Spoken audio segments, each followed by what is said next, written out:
Au nom d'Allah, le très clément, le très miséricordieux, que les bénédictions et les salutations de Dieu soient adressées à la lumière, à l'élu,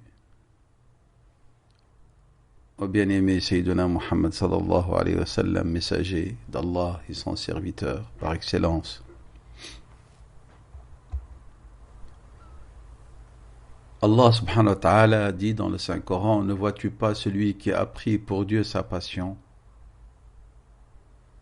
Et dans un hadith de Rasulullah sallallahu alayhi wa sallam, il a dit: que périssent l'esclave du dinar et du dirham. Ce verset coranique et ce hadith prophétique nous enseignent que notre ego aime la possession et les biens. Et cela fait partie de la nature de l'homme. Mais en devenir esclave, le serviteur, est un comportement, une attitude non conforme à la finalité de la création de l'homme par Allah subhanahu wa ta'ala, et non conforme aux recommandations de Dieu, l'exalté subhanahu wa ta'ala.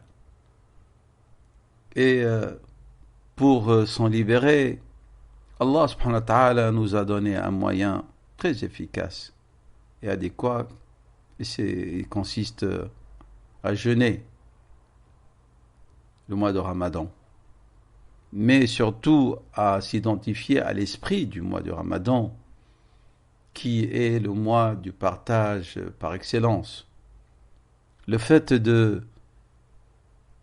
partager et soulager la souffrance de son prochain nous permet de nous libérer de cette emprise à aimer le bien pour tous et à tendre sans relâche ses mains aux plus nécessiteux, et à s'occuper autrement en tirant profit de son temps dans ce qui est utile pour notre devenir. Et c'est l'une des meilleurs mérites que l'on puisse acquérir durant ce jeûne. Bien tirer profit de son temps.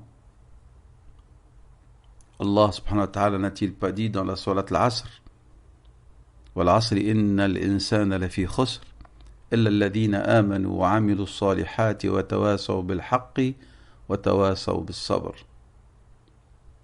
Notre capital, le capital du musulman dans cette vie, c'est son temps.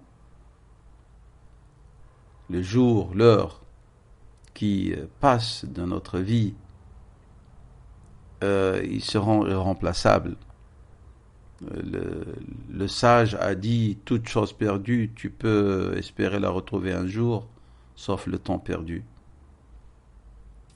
Lorsque notre heure survienne et la fin de notre vie s'annonce, on ne peut profiter d'aucun amendement ni d'aucune demande de report ou de retardement. Ainsi, le meilleur temps, c'est celui que vous dépensez dans ce qui vous sera utile dans ce bas monde et dans l'au-delà, dans ce qui sera utile pour votre prochain. C'est ce temps-là que vous ne regretterez jamais.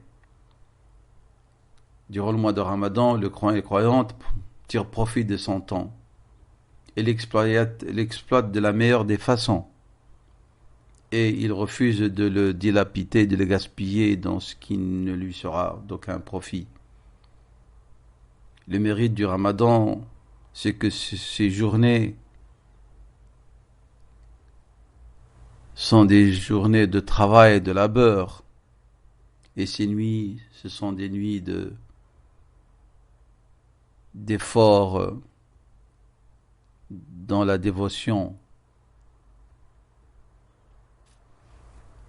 Le prophète sallallahu alayhi wa sallam a dit: profite de 5 choses avant que ne surviennent 5 autres.